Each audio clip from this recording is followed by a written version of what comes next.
Assalamualaikum warahmatullahi wabarakatuh. Alhamdulillahirabbil alamin. Wassalatu wassalamu ala habibinal karim sayyidina wa maulana Muhammadin wa ala alihi wa sahbihi ajmain, amma ba'du. Kaifa halukunna? Mudah-mudahan antuna semua dalam keadaan sehat walafiat serta senantiasa dalam lindungan Allah Subhanahu wa taala. Alhamdulillah, syukur pada kesempatan hari ini kita kembali diberi kesempatan oleh Allah Subhanahu wa taala untuk melanjutkan diskusi kita, pembelajaran kita secara bersama di salah satu mata kuliah wajib bagi mahasiswa yang menempuh jurusan keguruan dan pendidikan, yaitu pengembangan kurikulum.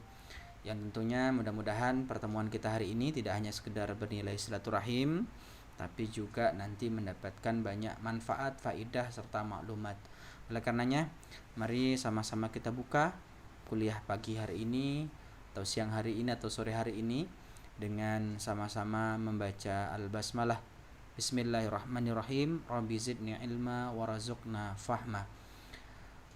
Teman-teman semua yang dirahmati Allah Subhanahu wa taala, kesempatan hari ini cukup berbeda nampaknya karena ini merupakan kuliah online perdana kita. Kalau biasanya kemarin kita 2 kali ketemu dengan cara bertatap muka langsung, belajar sambil saling menyapa, sambil berinteraksi, sambil saling mengenal, bersenda gurau. Maka hari ini cukup berbeda karena sebagaimana kita ketahui bersama bahwa pihak akademik mewajibkan kita semua, khususnya semester-semester atas, untuk kuliah secara daring atau online.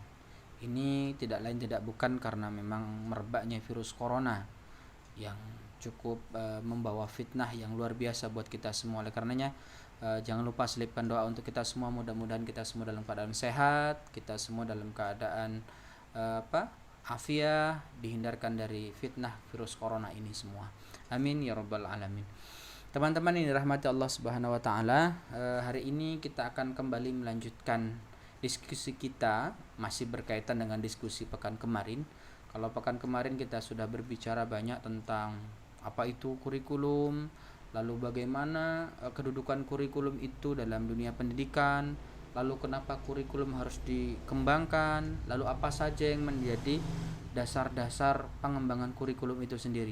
Tentu saya yakin dan percaya teman-teman masih pada ingat semua, dan saya tentu akan bergembira dan bersyukur kalau seandainya tadi malam ada sebagian teman-teman yang menjadi orang gila. Orang gila dalam artian apa? Kembali mengingat pelajarannya sambil mengekspresikan, sambil menjelaskan di kamarnya masing-masing untuk merangkai kembali pengetahuan-pengetahuan yang sudah didapatkan satu pekan lalu. Nah teman-teman semua, hari ini kita akan mengambil tema besar, yaitu prinsip pengembangan kurikulum. Jadi apa saja sih prinsip-prinsip pengembangan kurikulum itu? Dan nanti insya Allah kita akan belajar ada 5 prinsip dasar pengembangan kurikulum, mulai dari prinsip relevansi, prinsip fleksibilitas, kemudian prinsip kontinuitas, kemudian ada prinsip efisien atau praktis, kemudian yang terakhir adalah prinsip efektif. Nah, yuk sama-sama kita bahas perlahan. Oh ya, perlu diketahui mungkin saya dosennya agak berbeda karena sebagian dosen mungkin menggunakan Google Meet, Zoom atau yang lain-lain dalam proses pembelajaran. Tapi memang saya mencoba setiap pembelajaran akan saya hadirkan cara-cara baru yang anti mainstream, di luar cara-cara yang biasa, agar juga membuka wawasan teman-teman bahwa belajar online itu mudah dan juga banyak wasilah yang bisa kita gunakan. Maka hari ini saya sengaja buatkan rekaman agar satu tujuannya agar teman-teman bisa mengulang-ulang rekaman ini, sehingga nanti kalau ada materi-materi yang terlewatkan bisa diingat kembali. Tapi kalau kita menggunakan Google Meet atau Zoom, maka itu semua akan terlewatkan, kecuali kalau teman-teman kreatif sambil mendengarkan ustadznya atau dosennya menyampaikan materi langsung direkam, maka nanti hasilnya ada rekaman. Tapi insya Allah tidak, ini nanti akan menjadi rekaman yang teman-teman semua bisa dengarkan, lalu diulang-ulang, difahami. Kemudian juga ini akan disertai juga nanti beberapa materi. Insyaallah nanti di bawah kiriman video ini akan ada beberapa materi, baik berupa PDF modulnya, yang kedua juga ada PPT-nya atau PowerPoint-nya berkaitan dengan materi ini. Karena mudah-mudahan nanti kita bisa simak dari awal sampai akhir. Lalu jangan lupa pembelajaran saya itu di akhir pasti akan ada tahap refleksi dari teman-teman. Artinya saya akan mencoba memastikan teman-teman menyimak dengan baik, teman-teman semua memahami apa yang kita diskusikan hari ini. Maka di akhir nanti akan saya berikan tugas teman-teman juga buat video seperti ini, video menjelaskan apa yang dipelajari, tidak lama-lama, cukup mungkin kisaran 2 menit saja atau 60 detik. Nanti ini menjadi bukti absen teman-teman. Jadi nanti absennya tidak menuliskan saya hadir Ustadz, saya ada di sini Ustadz, saya ini contohnya fotonya Ustadz, tidak. Tapi nanti yang dianggap hadir adalah yang sudah membuat sebuah ringkasan materi, bukan dalam bentuk tulisan tapi dalam bentuk penjelasan atau juga rekaman bagaimana dia menarasikan apa yang dia pahami. Baik, kita akan lanjutkan. Yang pertama, yuk sama-sama kita kenali dulu kalau pembelajaran hari ini tentang prinsip pengembangan kurikulum. Maka saya orang yang paling suka memahami sesuatu itu dari unsur katanya dulu. Kalau pengembangan kurikulum kemarin sudah kita bahas. Pengembangan itu adalah proses mengembangkan. Kurikulum itu apa? Kita sudah bilang kemarin, kurikulum itu seperangkat proses pendidikan, yaitu mulai dari perencanaan, tujuan, materi, metode, evaluasi, dokumentasi, dan lain-lain. Maka kita akan ketambahan satu definisi lagi, yaitu prinsip. Karena nanti ini akan berbicara tentang prinsip pengembangan kurikulum. Ada 3 kosakata. Apa itu prinsip? Prinsip itu namanya landasan pokok. Maka sering kita bilang prinsip hidup saya, berarti itu landasan pokok hidup saya. Maka ini prinsip saya dalam belajar, prinsip saya dalam hidup, prinsip saya dalam meniti karir. Maka prinsip itu adalah landasan pokok yang di atasnya akan berdiri serangkaian proses-proses yang lain. Maka kalau kita artikan demikian, maka prinsip pengembangan itu adalah landasan pokok ketika kita hendak mengembangkan kurikulum. Nah, kita sudah sepakat kemarin bahwa kurikulum itu harus dikembangkan.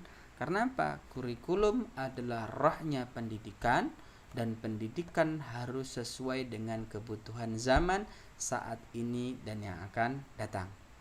Maka kurikulum harus dikembangkan. Nah, ketika kita seorang guru, seorang kepala sekolah, seorang wakakurikulum, atau kita seorang kepala dinas, atau kita seorang menteri pendidikan, ingin mengembangkan kurikulum, apa prinsip-prinsip yang harus difahami? Maka nanti kita akan bahas tadi ada 5 prinsipnya. Kenapa harus diperhatikan? Karena nanti kalau kita tidak memperhatikan kelima prinsip ini yang dimulai tadi dari relevansi, fleksibilitas, kontinuitas, efisiensi, efektivitas, ini tidak dipenuhi dengan baik, maka kurikulum yang kita kembangkan nanti, kurikulum yang kita buat nanti itu tidak sesuai dengan tujuan awalnya, yaitu kurikulum untuk menjawab kebutuhan saat ini dan nanti yang mudah dipraktikkan dan juga terstruktur dengan sistematis. Oke, yang pertama yuk sama-sama kita telaah sambil teman-teman nanti juga bisa lihat modulnya. Kalau nanti ini video di style di handphone, teman-teman bisa buka laptop sambil scroll modulnya sambil membaca, atau juga nanti dilengkapi dengan literasi lain dengan lihat YouTube dan sebagainya. Kita akan mulai prinsip yang pertama. Yang pertama itu namanya prinsip relevansi. Apa sih relevansi? Yuk kita mulai dari asal katanya dulu. Relevan itu berarti sesuai. Selalu kita bilang, nggak relevan banget deh lo gitu. Ketika ada orang ngomong apa, lalu teman kita datang ngomong apa yang tidak sesuai, kita bilang, apa sih, nggak relevan banget gitu. Artinya apa? Tidak sesuai dengan konteks pada saat itu. Maka prinsip relevansi itu adalah yang pertama adalah sesuai, memiliki keterkaitan, itu memiliki hubungan, up to date, dan lain-lain. Apa maksudnya? Bahwa ketika kita memandang bahwa kurikulum itu dikembangkan, maka pastikan ketika kita mengembangkan kurikulum itu harus relevan, sesuai dengan keadaan sekolah, sesuai dengan keadaan murid, sesuai dengan keadaan realita, punya keterkaitan satu sama lain dan lain-lain. Nah, mungkin sejenak sebelum kita jauh berbicara tentang kurikulum, mohon nanti teman-teman bisa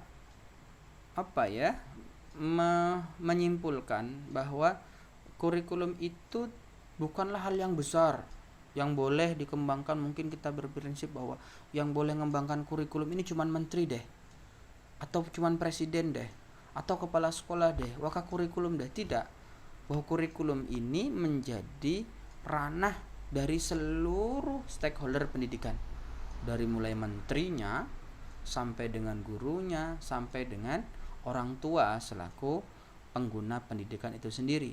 Apalagi kita selaku guru, maka kita memiliki peranan yang sangat penting dalam pengembangan kurikulum. Kitalah yang meramu pendidikan tersebut, kitalah yang akan membuat bagaimana materi yang disampaikan itu harus sesuai, mudah dipahami anak-anak, dan juga memiliki daya nalar yang kuat ke anak-anak, sehingga nanti kita sebut pedagogis kita kuat. Nah, ini artinya apa? Kita ini juga nanti akan mengembangkan kurikulum. Nah, nanti secara contohnya seperti apa? Yuk kita masuk lagi, kita kembali ke topik. Yang pertama adalah prinsip relevansi, di mana relevansi tersebut ada dua jenisnya, yaitu relevansi ke dalam dan relevansi keluar. Nanti kita akan bahas satu-satu. Jadi kurikulum yang kita kembangkan itu harus punya keterkaitan satu sama lain, harus punya hubungan, up to date dan lain-lain. Yang pertama mungkin kita bahas relevansi keluar. Apa yang dimaksud relevansi keluar? Bahwa proses pembelajaran yang kita desain, baik itu perencanaannya, tujuannya, materinya, metodenya, cara ngajarnya, kemudian juga cara evaluasinya, harus sesuai dengan keadaan zaman. Artinya apa? Kalau ternyata kita saat ini membutuhkan kebutuhan A, maka pendidikan yang baik itu adalah mengarahkan pembelajarannya untuk mencapai A. Itu. Misalnya apa? Kalau real langsung ke dalam pengembangan pendidikan bahasa Arab. Misalnya kita membuat contoh-contoh kalimat, atau membuat sebuah pembelajaran yang menggunakan contoh kalimat. Misalnya dulu pernah kenal, kalau dalam SD atau apa, kita selalu ngapalnya itu salah satu kosakata yang populer itu tobasyirun. Tobasyirun itu apa sih? Kapur tulis. Nah, sekarang kira-kira itu relevan nggak dengan kehidupan kita sekarang? Kayaknya anak-anak zaman sekarang, apalagi SD, kita bilang kapur tulis, mereka bingung. Makanan apa itu? Apa ya ustazah kapur tulis itu? Kalau zaman kita masih ada. Artinya apa? Sekarang contoh tobasyirun itu kita ganti dengan kolamul khibri, dengan diganti dengan yang namanya spidol. Ini namanya relevansi atau kesesuaian dengan dunia saat ini. Maka kurikulum yang kita buat juga harus sesuai dengan keadaan saat ini. Kemudian juga sesuai dengan kehidupan di lingkungan sekitar. Kalau kita membuat kurikulum, maka usahakan menggambarkan proses pendidikan itu menggunakan hal-hal yang dekat dengannya. Contoh-contohnya yang dekat dengannya, sesuatu yang mudah dinalar, sehingga proses pendidikan itu terasa akan mudah. Kemudian lagi relevansi keluar itu juga berarti bahwa pembelajaran yang kita lakukan ini harus sesuai dengan perkembangan ilmu dan teknologi. Jadi kalau kita belajar itu, ingat, kita belajar itu untuk preparing to the future, untuk mempersiapkan masa akan datang. Maka semuanya diorientasikan untuk masa yang akan datang. Maka kita tidak relevan lagi ketika kita mengajarkan anak-anak misalnya belajar untuk mengetik dengan mesin tik, contohnya kemarin. Tidak lagi, tapi yang relevan apa? Mengetik 10 jari menggunakan komputer. Itu bisa. Atau tidak relevan lagi kita belajar bahasa Arab tetapi menggunakan kosakata yang sudah cukup sulit ditemukan saat ini, seperti tadi kita contohkan, misalnya ada kapur tulis, apa lagi, misalnya lagi ada apa lagi, contoh-contohnya teman-teman tahu. Maka yang kita gunakan adalah yang mudah kita hadapi seperti gadget, apa itu dulu mungkin kita tahunya hanya telepon, sekarang sudah ada HP, ada tablet. Nah, inilah yang kita gunakan ke depan. Ini disebut dengan relevansi keluar. Artinya apa? Keterkaitan pelajaran yang kita ajarkan dengan dunia luar selain pelajaran itu sendiri. Yang kedua ada relevansi, sama prinsip relevansi tapi namanya relevansi ke dalam. Apa relevansi ke dalam? Yaitu keterkaitan, keterpaduan antara kurikulum itu dengan dalam pembelajaran itu sendiri. Contohnya tadi bahasa Arab, maka ada relevansinya dengan pembelajaran bahasa Arab itu. Apa maksudnya? Yaitu misalnya pembelajaran kelas 1 harus relevan dengan pembelajaran kelas 2. Pembelajaran kelas 2 harus relevan dengan pembelajaran kelas 3. Artinya ada keterkaitan, ada kesesuaian. Kemudian yang kedua, kesesuaian yang ke dalam itu juga yang disebut dengan kesesuaian ini antara tujuan, materi, metode, dan cara evaluasi. Misalnya tujuannya apa? Membuat anak itu bisa berbicara. Tujuannya hari ini kita akan mengajarkan maharatul kalam, kompetensinya. Maka ketika kita ingin mengajarkan maharatul kalam, apa yang paling tepat materinya? Materi yang paling tepat adalah muhadasah, hiwar. Ini yang paling tepat. Tidak relevan ketika kita inginnya itu adalah maharatul kalam, kompetensi berbicara, tapi yang kita pilih metode imla, materinya materi imla, atau materinya materi qiraah, maka gak bisa. Maka harus relevan. Tujuannya muhadasah, maka materinya juga tentang muhadasah. Tujuannya apa? Maharatul kalam, maka muhadasah dan hiwar. Lalu bagaimana cara ngajarnya? Berarti ngajarnya tidak bisa hanya sekedar ceramah, tapi anak-anak diajak berinteraksi langsung. Kita learning by doing. Kita belajar sambil mempraktikkan. Langsung diajak berdiri, anak diajak berpasang-pasangan, lalu dia akan berdiskusi atau berbicara dengan lawannya tadi itu dengan materi muhadasah atau materi hiwar yang sudah kita siapkan. Ini relevan antara tujuan, kemudian materi dan metode. Kemudian yang terakhir yang tidak kalah penting juga harus sesuai dengan evaluasinya. Kalau tadi materinya tentang maharatul kalam, tujuannya maharatul kalam, meningkatkan maharatul kalam, kemudian materinya itu muhadasah, cara ngajarnya itu praktik, maka evaluasinya pun harus dengan cara praktik.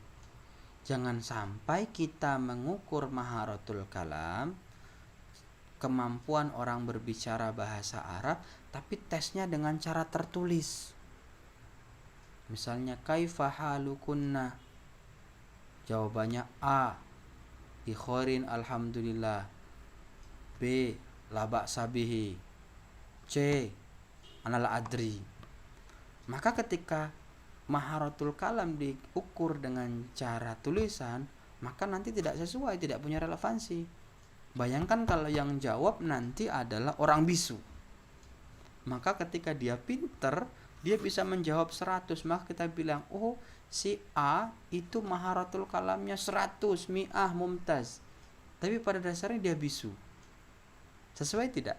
Tidak sesuai. Maka inilah yang disebut dengan relevansi ke dalam, yaitu ketersesuaian, keterkaitan antara tujuan yang kita ingin capai, kemudian materi yang diajarkan, metode yang kita pilih untuk menghantarkan materi tersebut dengan cara evaluasi kita. Sama dengan yang lain-lain. Ini contoh sederhana, tentu kawan-kawan semua teman-teman bisa kembangkan. Ini yang pertama tentang relevansi.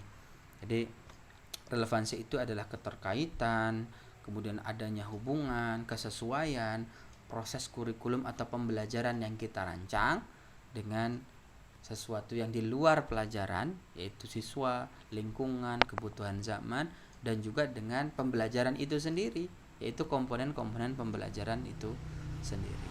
Ini prinsip yang pertama. Kemudian selanjutnya ada prinsip yang kedua, yaitu prinsip fleksibilitas. Apa sih fleksibilitas itu? Ya, fleksibel. Fleksibel itu artinya lentur, tidak kaku, bisa menyesuaikan.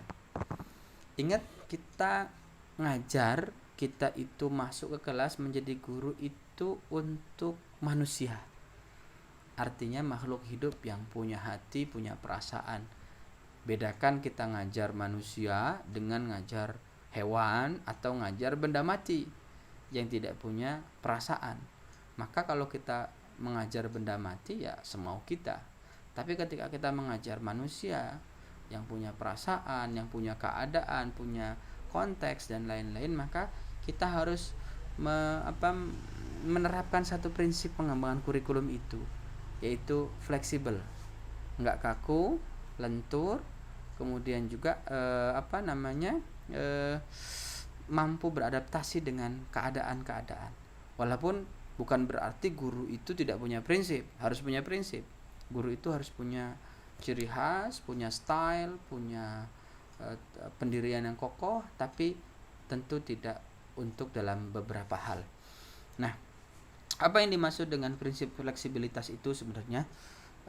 Prinsip fleksibilitas itu mengisyaratkan kepada kita ketika kita hendak mengembangkan satu proses pembelajaran, mengembangkan kurikulum, kita itu juga harus mempertimbangkan keadaan-keadaan yang mungkin harus mengubah rencana kita. Misalnya hari ini itu kita ada COVID, yang tentu ketika dulu waktu merencanakan kita belum terbayang bahwa ada COVID. Lalu ternyata diumumkan bahwa pembelajarannya daring. Sedangkan saya sesungguhnya merencanakan itu pembelajaran kita tetap muka, pembelajaran di kelas, karena kan tentu teman-teman tahu saya itu dosen yang susah untuk duduk, dosen yang susah untuk menjelaskan tanpa memegang pena dan mencoret-coret papan tulis, karena saya itu orangnya suka menganalogikan sesuatu agar teman-teman semua mudah untuk memahaminya. Nah, tapi ternyata keadaan tidak bisa saya melakukan itu. Maka bagaimana pembelajarannya? Apakah pembelajarannya ditunda sampai nanti kita selesai coronanya baru masuk lagi? Tidak. Pembelajaran harus tetap berjalan, so must go on, tetapi tentu harus fleksibel. Kita ikuti keadaannya saat ini. Oh, ternyata menggunakan wasilah daring. Oh, bisa ternyata. Ya sudah, kita lakukan. Maka guru pun harus luas seperti ini. Bayangkan kalau saya berkeras hati, pokoknya perencanaan saya sejak awal bahwa hari ini, tanggal ini saya harus ngajar materi ini dan harus di kelas. Maka tentu akan berbenturan dengan pihak-pihak lain. Apalagi kalau kita hanya sekedar seorang guru. Atau mungkin contoh ekstrimnya, hari ini misalnya hari Senin tanggal 21 September, perencanaan kita lihat bahwa kita akan ngajar di kelas 7A 7 akhwat, materinya tentang as-sa'ah, tentang jam. Qadarullah hari Jumat atau hari Ahad itu sebelum pembelajaran terjadi puting beliung, sekolahnya runtuh atau terjadi banjir, sekolahnya tenggelam seleher kita. Maka kita menjadi guru yang punya prinsip, punya perencanaan, kita kekeh datang ke sekolah, lo telepon anak-anak atau telepon guru atau kepala sekolah, Bapak mohon maaf, saya hari ini harus ngajar karena sesuai dengan perencanaan saya atau kurikulum saya harus ngajar hari ini. Apakah itu bisa terjadi? Tidak, malah kita nanti menyalahi proses pendidikan itu sendiri. Kita paksa anak-anak untuk hadir misalnya di tengah banjir tersebut. Maka mungkin dapat saya bayangkan kita belajar di atas ban yang mengapung. Nah, kayaknya seru juga itu. Tapi tidak relevan dengan hari itu, karena ini tadi kita tidak fleksibel. tidak fleksibel. Maka salah satu guru itu adalah ulet, luwes, fleksibel. Maka ada istilah kata Bung Karno, jadilah seperti rotan. Karena rotan itu tidak pernah patah. Rotan itu paling melengkung. Artinya apa? Dia tidak patah tapi melengkung. Guru itu demikian. Guru itu nggak ada matinya. Guru itu nggak kehabisan gaya. Dia tidak kalah. Dia tidak kalah dan tidak menyerah. Mungkin dia sedikit mengalah untuk mencapai sesuatu yang lebih baik lagi setelahnya. Maka prinsip yang kedua ini disebut dengan prinsip fleksibilitas. Fleksibel dalam hal keadaan, waktu, tempat, materi dan sebagainya. Misalnya apa? Misalnya saya contohkan di materi. Dalam satu semester kita itu harus menyelesaikan 7 bab. 7 kompetensi dasar harus kita selesaikan. Ternyata terjadi wabah corona seperti ini. Kita libur, apalagi pembelajaran yang tidak terfasilitasi dengan internet. Kita libur misalnya dalam jangka 3 bulan. Maka kita tidak bisa memaksakan targetan kita ini, perencanaan kita ini untuk sampai dengan 7 ini. Tapi kita mungkin hanya dapat 3 bab, 4 bab. Dan ini tidak bisa kita hindari. Karena apa? Keadaan yang membuat kita demikian. Maka kita harus menyesuaikan kurikulum selanjutnya. Yaitu apa? Oh, kalau kemarin saya merencanakan pembelajarannya 7 bab, evaluasinya nanti akan 7 bab.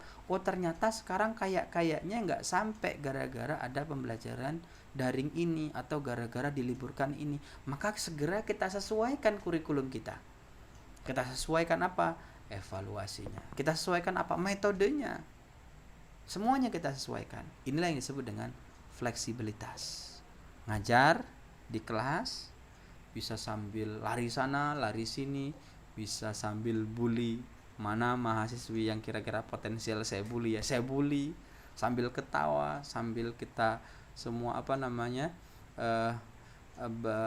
bersenda gurau, saling nyapa. Tapi ternyata ada pembelajaran daring juga, kita harus sesuaikan. Dosen masa mati gaya, apalagi sekelas saya gitu, enggak lah ya gitu. Itu namanya prinsip fleksibilitas. Semuanya harus fleksibel, baik fleksibel dari perencanaan, fleksibel dari pencapaian materi, fleksibel dalam penggunaan metode, fleksibel dalam mengevaluasi. Itu prinsip yang kedua.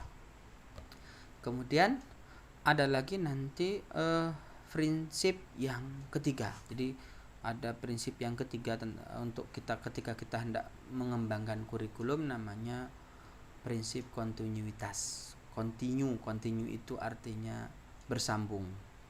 Kalau kita nonton film tuh, apalagi yang suka film India, biasanya to be continue. Wah, ini berarti akan bersambung pekan depan. Lagi seru-serunya biasanya itu dikasih caption bawahnya to be continue, bersambung. Maka prinsip kurikulum yang bagus, pembelajaran yang bagus, pendidikan yang bagus. Yang ketiga adalah punya sambungan, continue, saling berkaitan, punya hierarkis yang sistematis. Artinya apa? Pembelajaran yang kita selenggarakan harus terus membuat anak penasaran dan terus ingin belajar lagi. Lalu hierarkis atau hubungan yang seperti apa yang bagus? Hubungannya adalah yang tadarruj, yang hubungannya itu dimulai dari sesuatu yang mudah, naik ke yang agak susah atau sedang, naik lagi yang ke susah, terus lagi ke atas. Ini kurikulum atau pembelajaran yang bagus. Maka kalau kita ngajar bahasa Arab, biasanya apa yang pertama? Bab pertama biasanya tidak di SMP, SMA atau SD tentang ta'aruf, pembelajaran yang mudah. Kalimat sapaan, assalamualaikum, waalaikumsalam. Kemudian lagi kaifa halukum, bi khairin alhamdulillah. Kita sobahul khair, sobahun nur, masaul khair, masaun nur, naharukum sa'id, sa'idun mubarak. Terus hal-hal yang seperti ini. Nanti di bab 2 mulai dekat lagi, mulai agak naik tensinya. Oh, tentang 2 setelah ta'aruf tadi tentang al-madrasah. Tadi kalau ta'arufnya untuk saya sendiri, al-madrasah kita akan menta'arufkan teman kita. Ismi Hadi wa hadhihi sahibati ismuha Aisyah misalnya. hiya min Bandar Lampung. Nah, tadi kalau ini domirnya baru ana, sekarang sudah menggunakan hiya, menggunakan anta, naik lagi terus. Nanti di ujung kalau SD itu kelas 6 atau SMP kelas 9, SMA kelas 12, itu materinya sudah mulai berat-berat. Belajar tentang naat man'ut, adat ma'dud, mubtada khobarnya pun nanti ada apa? Khobar muqaddam dan sebagainya. Yang ini harus dirancang demikian. Bayangkan kalau orang baru masuk sekolah, baru pengen belajar bahasa Arab, lalu materi yang disajikan langsung khobar muqaddam. Luar biasa. Mungkin besok dia nggak berangkat lagi pelajaran kita. Kenapa? Ya kita menyusunnya tidak kontinuitas, tidak tadarruj tadi. Boleh kita nyusun, tapi harus memperhatikan konsep saling keterkaitan ini. Jadi sebenarnya gini, Bapak Ibu semua, teman-teman semua, ketika nanti diberi tugas oleh kepala sekolah, diberi tugas oleh wakakurikulum untuk mengajarkan sesuatu, maka Bapak Ibu akan lihat, oh saya ngajar bahasa Arab, berapa bab sih? Oh ada 7 bab di semester ini, dari 1 sampai dengan 7. Maka teman-teman semua telaah dulu apa isi babnya. Kemudian ternyata boleh nggak kita itu tidak ikut urutan pada bab di buku itu? Boleh. Kalau setelah kita analisis, kita lihat nampaknya susunannya tidak mencerminkan tadarruj tadi, tidak mencerminkan susunan yang terstruktur secara sistematis. Oh, kok ini bab 1 nampaknya nggak pantas di awal, harusnya bab 3 dulu deh, karena ini konsepnya ini, baru nanti yang ini. Boleh diajukan. Artinya ini diserahkan kepada guru. Maka saya sampaikan kemarin, salah satu bentuk perbaikan kurikulum kita adalah memberikan kebebasan, memberikan otoritas kepada sekolah dan guru untuk mengembangkan proses pembelajaran itu, walaupun pemerintah memberikan batasan-batasan minimal sebagai standar, agar nanti ketika selesai 1 tahun, 2 tahun, 3 tahun dalam jenjang tertentu itu standarnya sama. Tapi urutannya bagaimana terserah gurunya. Maka kita harus menjadi pengembang kurikulum yang bijak. Itu apa? Memberikan keterkaitan yang bagus. Ada sistem, ada namanya kontinuitas yang bagus, jenjang-jenjangnya. Kemudian antara materi-materinya. Yang selanjutnya antar jenjang. Jadi kelas 1, kelas 2, kelas 3 ada kaitannya satu sama lain. Misalnya kalau kita belajar fikih, kelas 1 ini tentang toharoh, tentang wudu, tayamu, mandi wajib, terus sholat wajib. Nanti kelas 2 nya ada lagi rukun Islam selanjutnya, yaitu puasa, misalnya zakat atau puasa, dirangkai lagi misalnya dengan sholat sunnah. Kelas 3 nya zakat. Nah itu seperti itu, ada hubungan-hubungan itu antar jenjangnya. Kemudian juga antar jenjang pendidikan. Mungkin ini pertanyaan yang kemarin muncul di salah satu kelas kita ya. Ustadz, saya ngajar di TK itu nggak boleh diajarin membaca. Karena apa? Di TK itu sepenuhnya digunakan untuk mengembangkan sosial dan motorik anak. Tidak dibebani dengan pengembangan kognisi yang tinggi. Maka di TK teorinya nggak boleh ngajarin baca. Cukup misalnya mengenal huruf, mengenal warna, menghitung 1 sampai dengan 10, sisanya bermain, bersosialisasi, mengembangkan motorik anak. Tapi apesnya ternyata ketika kita hendak masuk SD, khususnya SD yang tanda petik favorit, mereka mengadakan seleksi. Dan seleksinya itu apa? Harus bisa baca. Di TK katanya nggak boleh diajarkan membaca, di SD harus bisa baca sejak masuk SD. Nah ini salah satu contoh pengembangan kurikulum yang tidak kontinu, tidak ada keterkaitan yang bagus, tidak ada yang namanya penjenjangan yang baik. Harusnya konsisten. Ketika tidak boleh belajar baca di di TK hanya belajar angka 1 sampai 10, menyebutkan 5 warna, menghafal A sampai Z, maka tes di SD itu juga hanya mengakomodir itu, tidak lebih. Ini yang tentu harus sama-sama menjadi PR kita untuk diperbaiki. Begitu selanjutnya. Itu yang disebut dengan prinsip kontinuitas.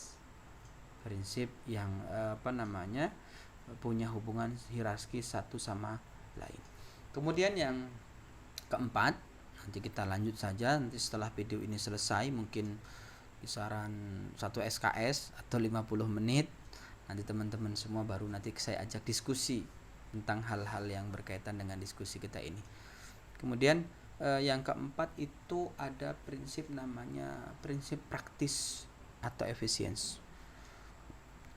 Praktis itu apa sih? Ini alat ini praktis digunakan. Dan saya punya alat ini praktis untuk digunakan misalnya. Apa praktis? Praktis itu berarti mudah, simple. Penggunaannya mudah, simple. Namanya praktis. Cara praktis membaca Al-Quran. Jadi cepat baca Al-Qurannya, tidak bertele-tele. Nah, pengembangan kurikulum yang bagus, penyusunan pembelajaran yang baik, salah satu prinsipnya adalah praktis, mudah digunakan. Kita mau belajar bahasa Arab, lalu kita lihat, kita ngajarnya itu di puncak gunung, jalannya tanah, nggak ada listrik. Lalu kita tahu-tahu bilang ke kepala sekolah atau ke kurikulum atau wali kelas, ibu-ibu hari ini saya harus ngajar bahasa Arab menggunakan LCD, proyektor. Kita merencanakan itu, perencanaan yang kita gunakan adalah perencanaan di kota, di Bandar Lampung. Kita ngajar di puncak gunung, pasti kepala sekolah dan guru-guru lain akan bertanya, apa LCD? Jangankan LCD itu mungkin mereka nggak kenal apa itu LCD. LCD itu dikiranya TV, layar datar. Kita sebut proyektor apa ya? Itu yang kayak layar tancap. Artinya mereka tidak kenal. Belum lagi listriknya nggak ada. Kalau ada di sini listrik gimana? Nggak ada. Apa mungkin kita mau ngajar akhirnya dari rumah itu nyewa orang? Satu orang gendong gensetnya, satu orang bawa kabelnya, satu orang bawa LCD-nya. Kita pengen ngajar satu bab, yaitu tentang mengenal nama-nama warna atau alwan dalam bahasa Arab. Menarik sih, iya pembelajarannya, karena anak akan terpukau. Wow, lihat film, ada suaranya, tapi ternyata sulit untuk diaplikasikan. Bayangkan tadi, bawa genset, sewanya berapa, bawa kabel berapa, terus sound organ kita bawa. Maka ini tidak praktis. Pembelajaran seperti ini baik tapi tidak praktis, akhirnya tidak baik. Kurikulum seperti ini tidak baik karena sulit untuk diaplikasikan. Sulit atau mudah itu tergantung tempat ya, relatif artinya. Mungkin di satu tempat itu mudah, di tempat lain yang sulit. Di tempat kita misalnya ketika kita ngajar di kota, untuk menggunakan hal tersebut sangat mudah karena mungkin di sebagian sekolah di setiap kelasnya sudah dikasih LCD di atasnya, proyektornya sudah ada, maka kita tinggal colok, itu mudah. Menjadi praktis satu tempat tidak tentu praktis tempat lain. Ini kemudian lagi misalnya pengen ngajar tentang sesuatu tapi nggak sesuai tingkatannya, kayak saya sampaikan kemarin, kita ingin ngajar bahasa Arab di tingkatan SD kelas 3, anak-anak suruh buat makalah, nggak praktis banget, sulit untuk mempraktikannya. Maka jangan lupa ketika kita ngajar bukan hanya tujuannya yang kita rumuskan bagus, materinya bagus, tetapi ingat juga penerapan metode dan lain-lainnya juga harus bagus, termasuk komponen dalamnya adalah kita harus praktis dalam menerapkan hal tersebut. Kemudian yang terakhir, kalau tadi praktis itu berkaitan dengan efisiensi, efisien atau enggak ya, antara praktis itu antara yang dilakukan dengan hasil. Kayak tadi yang dilakukan itu luar biasa, dari sewa genset, sewa kabel, sewa sounds, mungkin itu habis menggunakan berapa itu tenaganya, bagaimana sulitnya, kemudian dananya juga habis berapa jumlahnya kita nggak tahu, hanya untuk mengajarkan warna, maka tidak efisien. Cukup beli karton atau kertas minyak, gunting ini ahmarun, akhdorun, azrokun, nah, selesai. Sama-sama pahamnya, tapi yang satu lebih praktis juga bisa menyenangkan, yang satu tadi itu ribet, bin jelimet.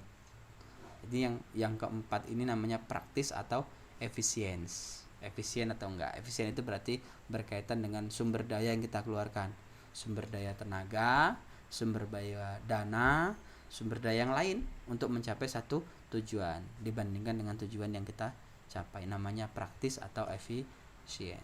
Kemudian yang kelima itu atau yang terakhir, kita akan membahas prinsip pengembangan kurikulum yang disebut dengan efektif. Kalau tadi itu efisien, itu berkaitan dengan apa yang kita lakukan dibandingkan dengan pencapaiannya. Yang terakhir adalah efektif. Artinya efektif itu tingkat progresivitas atau tingkat progres dalam pencapaian tujuan. Efektif nggak sih? Murah iya, tapi nggak efektif juga, nggak bagus, nggak efektif gitu. Itu nggak menjadi pembelajaran yang sempurna juga. Jadi pembelajaran bagus itu efektif, nggak usah bertele-tele kesana sini lah, langsung kepada poinnya saja. Jadi ini 5 hal yang nanti kita akan diskusikan banyak tentang prinsip-prinsip pengembangan kurikulum. Jadi yang pertama adalah relevans, kesesuaian, keterpaduan, yaitu ada relevansi ke dalam berkaitan dengan mata pelajaran itu sendiri. Yang kedua relevansi keluar berkaitan dengan stakeholder atau pengguna pendidikan itu sendiri. Kemudian yang kedua ada prinsip fleksibilitas, keluasan, kelenturan, adaptasi proses pembelajaran dan pendidikan dengan keadaan yang ada, baik itu adaptasi tujuannya, adaptasi materinya, adaptasi metodenya, adaptasi cara evaluasi. Artinya apa?